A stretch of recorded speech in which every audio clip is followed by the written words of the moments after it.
Sometimes we think talent is enough, but true strength comes from trusting God. Let's learn with Riley in our new story, More Precious Than a Diamond. I'm your regular host, Mrs. Natasha. More precious than a diamond. Marco and Riley sat on their porch, watching the boats glide across the shimmering lake. The afternoon sun cast long shadows, and a gentle breeze rustled the leaves. Riley bounced on the balls of their feet, unable to contain their excitement. "I won the race today, Papa," Riley announced, puffing out their chest. "I didn't even listen to Coach's plan. I just went as fast as I could and took a shortcut. I'm so fast, I don't need anyone's help." Marco looked at Riley with a gentle but serious expression. "Why do you ignore your coach, Riley?" he asked softly. "He has so much experience and wants to help you be your best." Riley just shrugged. "I'm fast enough alone," they repeated, their voice full of certainty. Marco sighed and patted the spot next to him. "Come sit with me, my little champion.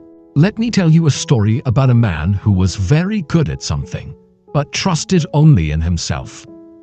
Once, there was an Italian juggler who was so talented he could juggle anything. He moved to America and became famous, earning enough money to buy the most beautiful, sparkling diamond in the world. It was his greatest treasure. He decided to sail back to Italy to show his family his success. On the ship, a crowd gathered, begging him to juggle his precious diamond. He was so confident in his skill that he ignored their pleas to be careful. "I am the best," he boasted. He threw the diamond high into the air, higher than anyone had ever seen. But just as it reached its peak, the ship suddenly lurched. The juggler reached for it, but it was just out of his grasp. The diamond fell, and with a small splash, it disappeared into the deep, dark sea. Marco looked at Riley, who was now listening intently. "Your soul is more precious than any diamond, Riley. What good is it to gain the world but lose your soul? Trust God, not just yourself." Riley thought about the juggler and the diamond. They realized that their own pride and risky shortcuts could lead to losing something far more valuable than a race. That night, they prayed for humility and promised to listen to their coach.